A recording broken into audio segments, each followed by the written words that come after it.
Hey guys, and welcome to this video on the full moon in Virgo that happens on the 24th of February. Thanks for joining me.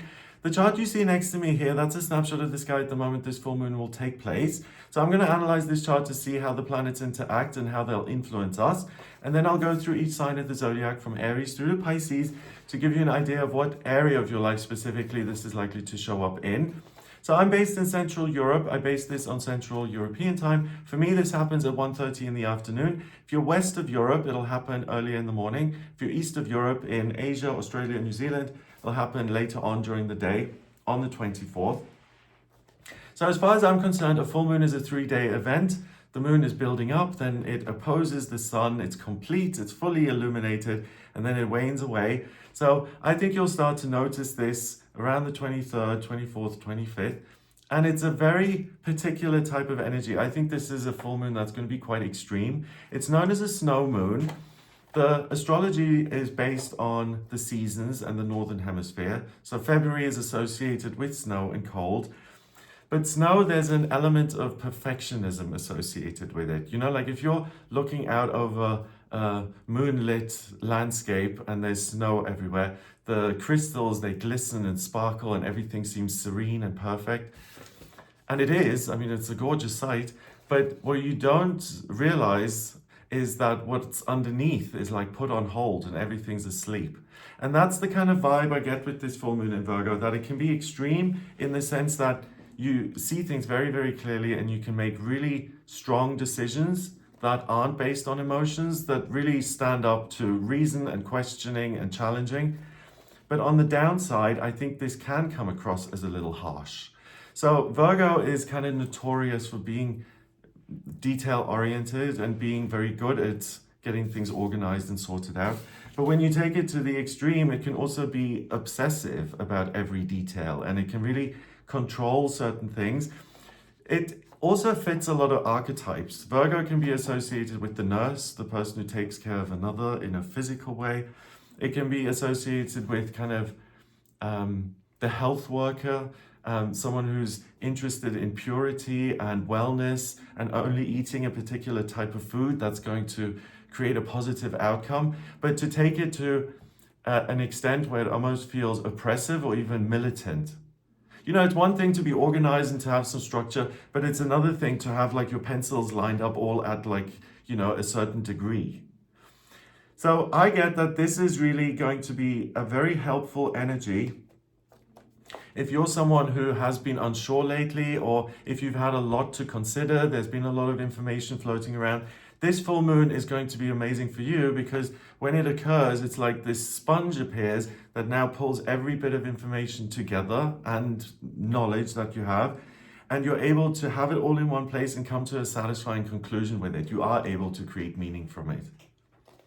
On the downside, it may be that certain structures in your life that you care about or that you have sentimental value attached to them, if they don't make sense on paper anymore at this present moment in your life, then you could be overly harsh and say, this is not conducive to anything positive, so I'm going to bring down the sword and sever my tie with this.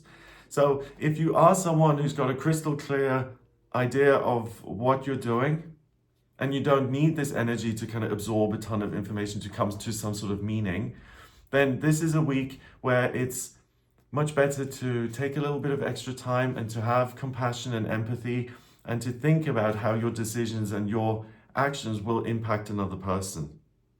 So it depends on where you are on that spectrum. You see, if you're constantly worried about what other people are going to think of you, then this is incredibly liberating because you can really come to decisions based on what you think is right and good and meaningful. But if you're someone who's really,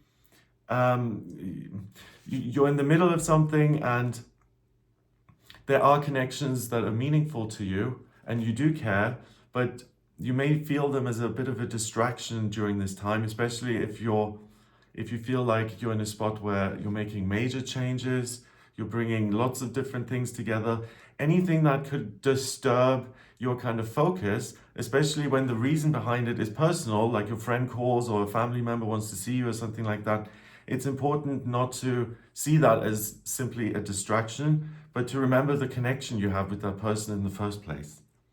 Okay, so we've got the sun at 5 degrees in Pisces. That opposes the moon at 5 degrees in Virgo. They're 180-degree degrees away from each other. So as far as the moon is concerned, it reaches the peak of its monthly cycle, of its 28-day cycle, and it celebrates and it kind of lets go. So we'll feel a lot of this Virgo energy coming in. The moon is the way you feel, the sun is your head, the way you think, what you're striving towards. So the moon then being at 5 degrees in Virgo is interesting in itself because it's about freedom. And as far as the signs go, I would not associate Virgo with freedom. I would associate Sagittarius with freedom, and Aquarius and Leo and possibly Libra, lots of different signs. But Virgo, I would not say that by absorbing all the information in front of me and coming to some sort of concrete conclusion that that's freedom. I suppose you could say it's freedom through understanding. So yes, so I'm amending what I'm saying as I'm speaking. So there will be a sense that if I do pull in together everything that I've experienced, everything that's on my mind right now, everything that needs to be decided, everything that could go either way, let me look at that, come to a final decision, and then feel that sense of relief and freedom that this is no longer up for discussion. It's done and dusted. I know what's going to be done about it. I've researched it, I looked at it, and I'm 100% crystal clear that this is the conclusion I want to come to, therefore it's going to happen like this. You see, so if you're back and forth a lot, then this is really, really useful, and it can give you that freedom in terms of your practical circumstances, that you're not going back and forth, that you choose the one course of action, and then you actually put the practicals in place so that you can get there, whatever that is in your life, your work or your calendar or your relationships with family or the future. So it's major focus, it's major clarity, and that then again is a double-edged sword, because if you're that focused and you're able to hone in on things in your practical life, then you can also do that with the people in your life, hone in to their characteristics, and that's where Virgo can sometimes be known to be critical, because it then, if I'm being super clear and decisive in my life, then I expect everyone else to dance to the same tune, or everyone else to kind of be at that same standard. And that's when you can criticize other people or call them out, or really apply kind of difficult resolutions you've made for yourself, and you kind of project them onto other people. So it can create conflict, it can create irritation, that sense of I'm being distracted here by something that isn't really important. That can be a theme. The sun is at 5 degrees in Pisces. So the sun is very forgiving and carefree and kind of open-minded in its approach when it's in Pisces. And I think the motto or the mantra, live and let live, would apply. So I would say that actually softens your frosty kind of quality that could possibly arise during this full moon in Virgo. And we've also got Saturn next to the sun. Saturn is structure and security at 9 degrees in Pisces. It's very much about I feel spiritually connected and I feel supported in myself. So again, you could argue if you feel supported and like you're being held up by some sort of invisible divine hand, then you're not going to be as harsh on other people if your own experience is softened. So now that I'm looking at the Pisces side of this, I think this is an amazing full moon where, you know those kaleidoscopes, when you shift them, the crystals move and you get a different pattern. Yes, you have this amazing ability to hone in on all the different patterns that are going through your life and to come up with meaning and answers to them. Yes, you can be harsh and say, this no longer supports me, I'm done with it, let's end this connection. But at the same time, you do have this sense of well-being, and that things don't necessarily need to be as black and white, that you don't need to sever something forever. You can, for instance, put it on hold as a compromise, or you can say that you'll revisit it instead of saying, absolutely, this is the way it is and the way it will always be. So softening your approach, especially when it comes to other people, I think is a good way forward. You've also got Mercury, the communication planet. That's at 2 degrees in Pisces, 3 degrees away from the sun. So I think on a spiritual level, you're massively connected, and a connection to the higher realms, it comes with a lot of side effects. If you're connected on a spiritual level, it means that fundamentally you feel supported in your journey through life. It also means that there's a sense of well-being, that often you feel creatively inspired, that sometimes you have the desire to just help someone for the sake of helping. And it's all of those things: healing, love, connection, creativity, expressing myself in a positive way. So the fact that you have the Sun, Saturn, and Mercury all sitting together in Pisces, the version of yourself that you want to be, even though in itself in Pisces it's very spiritual and forgiving, there's not much wiggle room for another person to kind of question you or challenge you. There's really going to be a sense that I'm absolutely right here. And again, that may be the case, but in my experience, whenever someone approaches things from this stance of I'm 100% right, I'm beyond reproach or beyond questioning, then usually something is being hidden. And I think that often pride comes before a fall. So even though you do have this sponge of meaning available to you, so to speak, if there's such a heightened sense of everything I'm doing is just, perfect and it doesn't need to be examined by anyone else, then there's again room for conflict or for irritation or for your relationship with another person to be less than ideal. And because we have that full moon in Virgo, to then bring the axe down much more harshly and more quickly than is necessary. So someone questions something you're doing or saying, and you're like, okay, well, they're questioning this, block.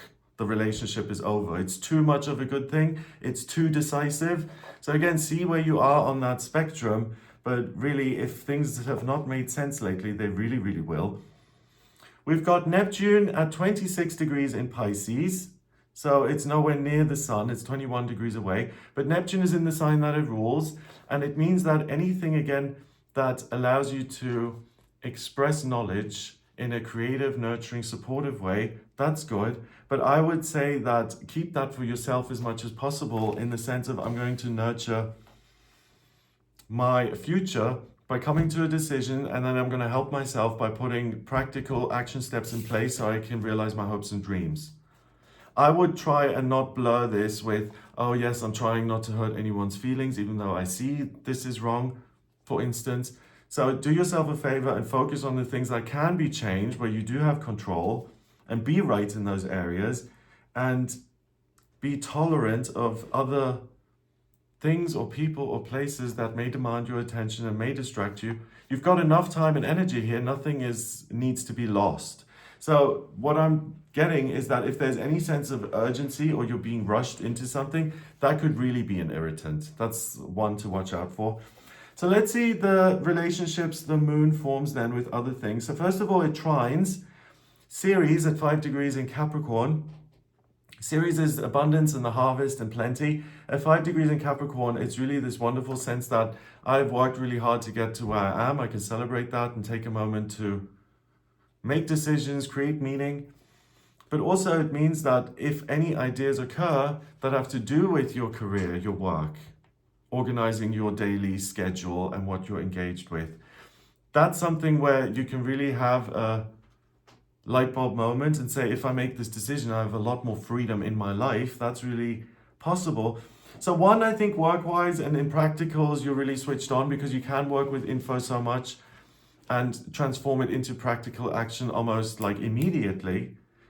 But that ability then becomes almost abstract, and you can turn the critical eye to the way you work and the way your days look, and you can build more freedom into them by, again, having this razor sharp eye. Where can like 5 minutes be saved almost? It's that detailed.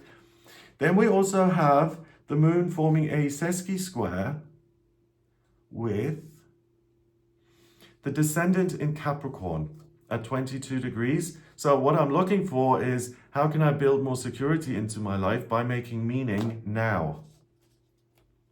So it's really like you're in this weird in-between place where you're in the present moment and you're gazing far into the future and what you want that to look like and what you can do in the meantime to get there, right? And that's why if there are things that come in the now, while you're working on this great scheme, this great master plan, that's why you could feel so frustrated, because it's like, this is important. I'm trying to figure something out here, something that's big, that can affect the rest of my life. Please don't disturb me during that. So I think the less time you have to spend kind of thinking about other people, the better, because you do have such important decisions to make that it almost seems like I don't have to juggle absolutely everything, and maybe I can make a bit of time for myself to make some major decisions. So I want to clarify what I'm trying to say here. I'm saying that, yes, you can be considerate and you can connect well with other people, but it's not your main area of interest. Your main area of interest here is by making big decisions and creating meaning for your own life and for your future. So if your second priority, the feelings of others, pops up, tend to those and connect and do everything that's required, but don't give up on this initial mission of I want to make big decisions for my life, for my future. Because that doesn't come along every day, and it's a real opportunity here to make the right decision, even if it does seem harsh or take you away from someone else. If it's right for you, then sometimes, the sword does need to come down and separate things beyond question. Then we've got the opposition to the Sun, Saturn, and Mercury. I've already mentioned that. Then we have another trine with Jupiter at 10 degrees in Taurus, which really makes this incredible because Jupiter is the lucky planet in Taurus at 10 degrees. Any kind of decisions I make around my practical circumstances, the good luck of Jupiter will support that. But also any ideas around how I'm going to change my work or do something completely different, I'm thinking along the lines as well, what am I going to get out of this? So you're very practical in your approach, and you can create more wealth and security for yourself by making decisions during this full moon in Virgo. And then we have the moon forming a semi-square with the rising at 22 degrees in Cancer. So the sense of duty and obligation is there, that I do need to focus on my relationships. I can't just be self-oriented and self-absorbed for like 3 days. I have to take care of the needs of others. And okay, that's maybe true, but then at least balance it out, as in I also exist on that list of people I'm trying to take care of. And if I don't plan my future in my life and the way I want it to go, then who is going to plan it for me? Should I just leave it up to chance? So the answer here is that your future, you have a lot of control over it, and the things you implement now and the things that you grow today are going to be there in your future, so you can get prepared and you can really affect big changes here. So then you see, it would be a bit of a shame if you lost out on all of that because you're constantly just thinking about what other people would like at 3 o'clock and at 5 o'clock and at 7 o'clock. So as like most things, it's balance and it's moderation and it's finding that middle ground. So we have then a grand trine being formed by the full moon in Virgo with the trine to Ceres and Capricorn, and that then trines Jupiter in Taurus, and it comes back to the moon. So we've got a big blue triangle, which is an area of major talent. So with this big grand trine in Earth, you have the ability or a talent for any of these things that exist in the element of Earth. So via Virgo, it's any kind of concrete information via the world that I can gather, assess, scan, analyze to make meaning. Taurus, any practical circumstances that need changing, anything around money or pensions or securities or savings or investments. And then Ceres at 5 degrees in Capricorn, anything that involves my work and how I create an income for myself. And is my work just a job or is it a vocation? So you have a talent to kind of operate in that sphere of things and really make these big decisions. But not only that, we have then 2 sextiles on top of the grand trine, and it brings in Saturn and the Sun and Mercury in Pisces, and that makes the grand trine a kite. And a kite is a really big talent that can take on a life of its own if you use it. So we have this grand trine in Earth with these things on top in the sign of Pisces, which is water. So we've got spiritual guidance as well as practicality, allow you to build a tower that's going to stand there for a very, very long time. So what do you want to build and secure in future? Then we have something really interesting as well. It doesn't touch the moon exactly, but it exists in this chart. So we have a grand cross. And a grand cross is something that exists of 4 squares connecting, if you tilt your head, to form this big red square that we've got in the chart. So here, it connects the south node in Libra with the rising in Cancer, the north node in Chiron in Aries, and then back to the descendant in Capricorn. So a grand cross There's a lot of friction, there's a lot of energy, but it becomes difficult to decide on one thing, and it means that you can kind of spin yourself out and end up doing nothing. And here it's like, do I pick between other people and their needs or what I'm trying to plan for myself, or is that selfish? Back and forth, who knows? Is it selfish? Isn't it? Should I work to build really good relationships, or should I work to build really good structures and circumstances?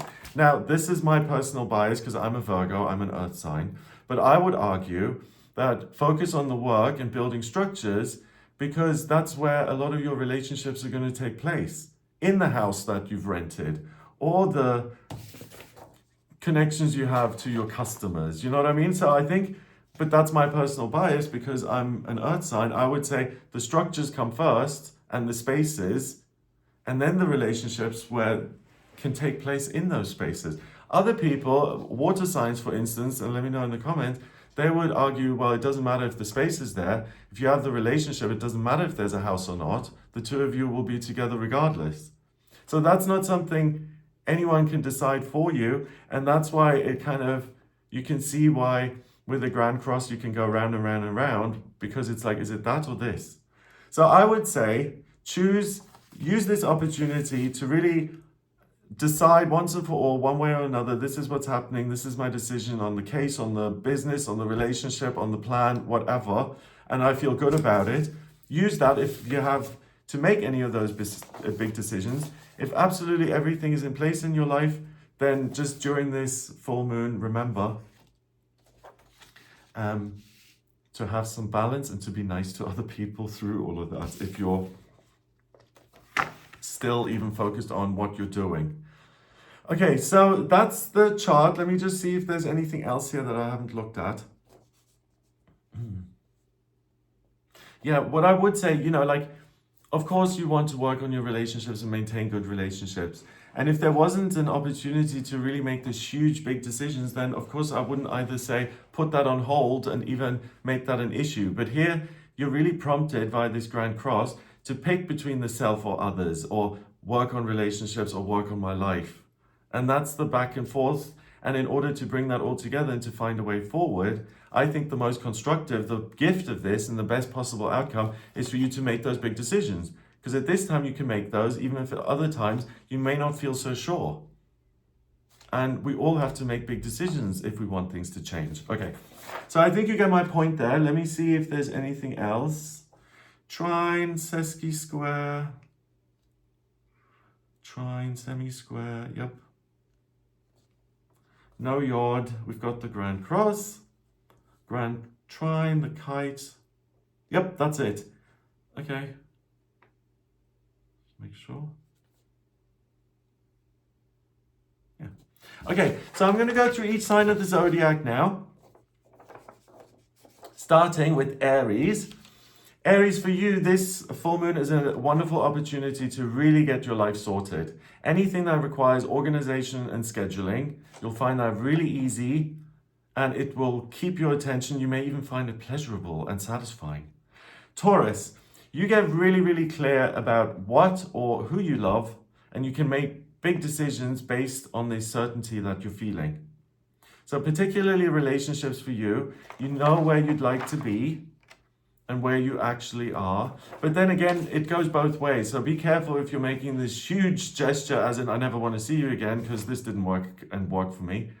Or I know this person is right for me. Well, let's move in together. Let's get engaged because I really feel it. It will be big. So before you make these big decisions, just check in with yourself and say, am I willing to then live the consequences of this big decision?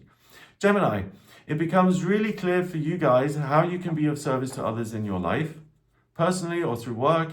If you're searching for your life purpose, this full moon is a really great time to find it, and that sponge of meaning absorbs it and helps you to come to an answer. Cancer, make any travel plans or get clear on your plans for moving. Any of those kind of logistic things you'll find very, very easy to organize. Leo, if you need to apply for any grants, investments, funding, loans, any forms or red tape that needs taken care of, you'll be able to navigate this very easily. So look into those kind of things. Virgo, you get your power back and you can see what you're able to do and what you're responsible for and what other people are responsible for. And you can let go of what is unnecessary. So again, Virgo, if you've been in a place where it's been difficult to make a decision, you'll find it very easy to decide here one way or another. And you'll even feel like everything is clicking into place because it's in your sign. But watch out for that tendency to be too harsh and to cut things off completely. Libra, you may have an unusual sense that something is being healed in your life, and you're being kind of supervised by some sort of benign, gentle, loving higher power. If you're looking for a new life purpose, pay attention this week. It's like the clouds part and the sunlight comes down and something is revealed. So if you've been at a loose end lately, you really find meaning. Scorpio, you're very similar to Taurus here during this full moon in Virgo, in that you become particularly clear on what the end goal is, what supports you in achieving you getting to that end goal, and what doesn't support you. And if you usually have trouble of letting things go, it's really an amazing time to make a big decision, Scorpio, because you won't struggle to detach and let go here. Sagittarius, you may have an experience here during the 23rd, 24th, or 25th that fills you with a sense of being home. Like, this is mine, I belong here, I feel this is right. It brings your purpose into sharp focus and you can make good decisions and big decisions. So ask yourself, how can you bring more comfort, belonging, harmony, and peace into your life? By making decisions now. Capricorn, what's the next area of study? Or ask yourself, what is the next travel destination that I want to get to? You're really ready to jump into practical action and you crave unfamiliar territory. Aquarius, for you, this isn't a good couple of days if you're in mediation or if you're trying to come to an agreement with another party. And the reason for that is you're far too forgiving and far too willing to throw in the towel just for the peace and comfort of it. So you could walk away from a situation like that with less than you're entitled to. So keep an eye on what is fair, Aquarius. That's important for you guys. Pisces, romantic relationships are massively supported for you over this few-day period. So spend as much time with your loved one and make amazing memories during this time. So you'll really be crystal clear of who you love and who loves you. Okay, so that's what I get for you here during this full moon in Virgo. I hope it gives you an idea of what you'll be working with. If you would like a personal reading with me, please get in touch via my website. It's gregoryscott.com. On the front page, click on book your reading to order your reading with me. In my personal readings, I draw up a chart just like the one I had here next to me. I need your place of birth, date of birth, and time of birth. If you don't have the time of birth, that's not a problem. You can order a chart rectification with me, and that's a process where I actually work out your time of birth. And the more accurate the time of birth, the better, because the chart changes every 4 minutes. So I can have an accurate look at what the sky looked like when you were born and how that shapes you. If you have any questions around your strengths or what's destined in certain areas of your life, love or investment or career or travel or education, please do get in touch with me for a personal reading. Check out some of my other videos on the channel, the weekly horoscopes, the daily tarot reading. Please consider becoming a member if you'd like to see the daily tarot reading. And also the monthly horoscopes, which should be out in the next few days. So watch this space. I'm going to make those. Have an amazing time here during this full moon, and I'll speak to you soon. All the best.